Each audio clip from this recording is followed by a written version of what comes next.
السلام علیکم دوستو، کیسے ہیں آپ سب؟ میں زبینہ فیاض ایک بار پھر آپ کے ساتھ میں شروع کر رہی ہوں عشق حورم بائے مرحا راجپوت ایپیسوڈ 23۔ اور شروع کرنے سے پہلے ہمیشہ کی طرح کہوں گی کہ اگر آپ میرے چینل پر نئے ہیں اب تک چینل کو سبسکرائب نہیں کیا تو پلیز چینل کو سبسکرائب کر لیں، بیل آئیکن کو ضرور دبا دیں، کمنٹ کر کے ضرور بتائیں کہ آپ کو ناول کیسا لگ رہا ہے اور ناول کو اپنے کانٹیکٹ میں شیئر ضرور کریں۔ تو چلیں شروع کرتے ہیں اس ناول کو۔ اندھیرے کی تاریکی میں ڈوبا کمرہ جہاں روشنی نہ ہونے کے برابر تھی، ایک بھاری جسامت کی عورت اپنی نشست پر بیٹھی، بلیک ٹریک سوٹ پہنے، ایک ٹانگ پر دوسری ٹانگ چڑھائے وہ اپنے سامنے کھڑے خریدے ہوئے نوجوانوں کو گھور رہی تھی۔ وہ سب آج محسوس کر چکے تھے، ان کی میڈم بہت ہی غصے میں تھی، اس کے ماتھے پر نمایاں ہوتی غصے کی لکیریں انہیں ڈرانے کے لیے کافی تھی۔ کان کھول کر میری بات سن لو تم سب، وہ اشتعال سے بولتی اچانک سے ان پر بھڑک پڑی تھی۔ سب نے ایک ساتھ اس کے چہرے کی طرف دیکھا تھا جہاں غصہ بھرا بھرا ابھر کر باہر آ رہا تھا۔ اس کا بس نہ چلتا کہ ہاتھ میں پکڑی گن سے ہی وہ ان سب کو اڑا دیتی۔ حویلی کا بیٹا وسیم اختر، جو اس وقت یو ایس میں ہے، کل تک مجھے اس کی موت کی خبر ملنی چاہیے، نہایت شفافیت سے بولتی ایک ایک کر کے ان سب پر نظر ڈال رہی تھی۔ صبح 8 بجے کا وقت ہے تم لوگوں کے پاس، مجھے پورے 8 بجے اس کی موت کی خبر مل جانی چاہیے، ورنہ میں اپنی گن سے تم سب کو چھلنی کر دوں گی۔ غضبناک لہجے میں بولتی وہ اب اپنی مخصوص کرسی چھوڑ کر اٹھ کھڑی ہوئی تھی۔ لیکن میڈم اتنے کم وقت میں ہم کیسے یہ کریں؟ ان میں سے ایک شخص بے چارگی سے بولا تھا تو اس کے چہرے کے اعصاب تن گئے۔ یہ سوچنا تم لوگوں کا کام ہے کہ کیسے کرنا ہے، بس مجھے صبح تک خبر مل جانی چاہیے، ورنہ جو میں کروں گی وہ تم لوگ اچھے سے یاد رکھو گے۔ وہ ابھی بول ہی رہی تھی جب وہ سارے جلدی سے حامی بھر گئے۔ ٹھیک ہے میڈم، کام ہو جائے گا۔ ایک آواز میں وہ سب بولے۔ حادثاتی موت ہونی چاہیے تاکہ کسی کو شک نہ ہو سکے، اور کام تم لوگوں کو بہت محتاط رہ کر کرنا ہوگا۔ ایک لفظ پر زور دیتی وہ اپنے ہاتھ میں گن کو گھمانے لگی تھی۔ آپ بے فکر رہیں میڈم، سارا راستہ ہم صاف کر دیں گے، کسی کو بھی شک نہیں ہونے دیں گے۔ برے اعتماد لہجے میں وہ شخص میڈم کی طرف دیکھ کر بولا تو وہ ہلکا سا مسکرائی۔ کام ہو جانے کے بعد تم لوگوں کو پیسے مل جائیں گے، وہ کرخت آواز میں بولتی اسی وقت اس کمرے سے باہر نکل گئی تھی۔ ناشتے میں ٹیبل پر پہنچنے کے دوران اس کی رومی کے کمرے پر نظر پڑی، جو بیڈ پر افسردہ بیٹھا منہ لٹکائے ہوئے تھا۔ حرم تم چلو، میں بس ابھی آیا، حرم کی جانب دیکھ کر بولتا وہ اس کے کمرے میں داخل ہو گیا تو محض اس بات میں سر ہلاتی مسکرا کر وہاں سے چلی گئی۔ کیا ہوا چاچو کی جان کو اتنا خاموش کیوں ہے آج میرا بچہ؟ اس کے کمرے میں داخل ہوتے ہوئے سریلی آواز میں بولتا اسے بیڈ سے اٹھا کر خود بیٹھتا اسے اپنی گود میں بٹھا گیا۔ کچھ نہیں چاچو، پوچھے ہی مت کیا ہوا ہے، ناانصافی ہوئی ہے میرے ساتھ۔ اس کا لہجہ افسوس سے بھرا پڑا تھا، جبکہ اس کی بات سن کر یزدان نے اپنی ہنسی دبائی۔ مجھ سے شیئر کرو گے رومی؟ وہ گرم جوشی سے بولتا اس کے اترے ہوئے چہرے کی طرف دیکھنے لگا۔ چاچو آپ بھی جانتے ہیں سب کچھ، جب مجھے وہ پٹاخہ پسند آ گئی تھی تو بابا نے کیوں شادی کی کسی اور سے؟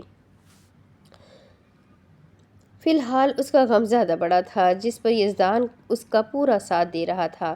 میری جان وہ پٹاخہ سے بھی زیادہ اچھی ہے، اس نے سمجھانے والے انداز میں کہا۔ چاچو بات اچھی کی نہیں ہے، پسند کی ہے، مجھے وہ پسند آ گئی تھی۔ بولتے ہوئے اس کے ماتھے پر بل پڑ رہے تھے، لیکن اس کی باتیں اس کے چہرے پر مسکراہٹ بکھیر رہی تھی۔ پسند کا کیا ہے، بدل جائے گی؟ رومی کے گرد اپنا حصار تنگ کرتے ہوئے لاپرواہی سے بولا۔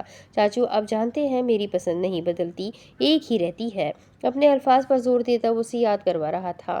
ہاں لیکن زرنیش بھی بہت اچھی ہے، دیکھنا تمہیں وہ بھی پسند آ جائے گی، وہ تحمل اور سنجیدگی سے بولا۔ مگر اس پٹاخے کا کیا ہوگا؟ وہ پریشان ہوا۔ تم کر لینا اس سے شادی، یزدان نے اپنی تھوڑی پر انگلی رکھ کر کچھ سوچتے ہوئے اس سے کہا۔ کیا سچ میں چاچو؟ وہ ایک دم چہک اٹھا۔ ہاں میری جان، وہ یہ سب وقت ہی اسے بہلانے کے لیے بول رہا تھا، مگر وہ تو سیریس ہی ہو گیا تھا۔ مگر ایک مسئلہ ہے، وہ مجھ سے کافی بڑی ہے اور میں چھوٹا ہوں، ہماری شادی کیسے ہوگی؟ یہ سوچ ذہن میں آتے ہی وہ پریشان ہوا۔ کوئی مسئلہ نہیں، تم بڑے ہو کر شادی کر لینا، وہ فارمل انداز میں بولتا اس کے چہرے پر ہاتھ پھیرنے لگا۔ جب تک میں بڑا ہوں گا اس کی تو شادی ہو جائے گی چاچو، آپ مجھے پاگل بنا رہے ہیں؟